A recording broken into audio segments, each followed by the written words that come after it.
बीडच्या केज तालुक्यातील मस्साजोग गावचे सरपंच संतोष देशमुख यांच्या हत्येप्रकरणात पोलिसांनी दिलेल्या आश्वासनानंतर मृतदेहावर तब्बल 15 तासानंतर अंत्यसंस्कार करण्यात आले। मस्साजोग गावचे सरपंच संतोष देशमुख यांचं अपहरण करून हत्या करण्यात आली होती। याचे पडसाद संपूर्ण बीड जिल्ह्यात पाहायला मिळाले। या प्रकरणात केज पोलिसांनी 6 आरोपींविरोधात गुन्हा दाखल केला असून 2 आरोपींना अटक केली आहे, परंतु यातील मुख्य आरोपीला अटक करण्याची मागणी ग्रामस्थांकडून केली जात होती। मनोज जरांगे पाटील यांच्या मध्यस्थीनंतर पोलिसांनी आश्वासन पूर्ण केलं।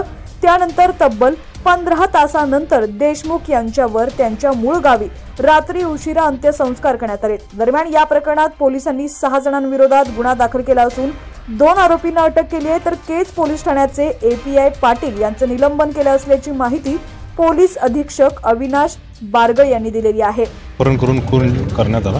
ही जी घटना घडली, या घटनेवरून जो गुन्हा दाखल करण्यात आलेला आहे, 2 आरोपी अटक आहे। उरलेल्या आरोपींसाठी कसोशीने प्रयत्न चालू आहेत, ते लवकरच ताब्यात येतील।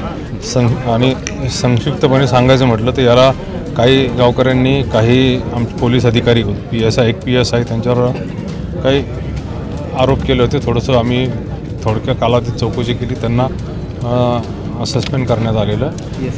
इकडचे जे PI आहेत ते PIंची इन्क्वायरी करून रिपोर्ट पाठवणार आहोत आणि बाकीचे CID चौकशी, स्पेशल पब्लिक प्रॉसिक्युटर नेमणे या मागण्या मान्य केलेल्या आहेत। आणखी आणि जे घटनेत जे सामील आहे, आणखी काही आरोपी निष्पन्न होतील त्यांच्यावर कारवाई करा। दोन आरोपींना अटक करण्यात आलेली आहे। जे काही महत्त्वाचे आरोपी आहेत त्यांच्यासाठी 2 पथकं रवाना झालेली आहे। ती 2 पथकं स्पेशल क्राईम ब्रँचचे रवाना झालेली आहेत आणि बाकीचे स्थानिक पोलीस स्टेशनचे आणि धाराशिव जिल्ह्याचे काही पोलिसांची मदत घेत आहोत। चॅनलवरती नवीन असाल आणि अजूनही HPN मराठी न्यूज चॅनलला सबस्क्राईब केलं नसेल तर नक्की सबस्क्राईब करा, जेणेकरून आमचे अपडेट्स लवकरात लवकर तुमच्यापर्यंत पोहोचतील।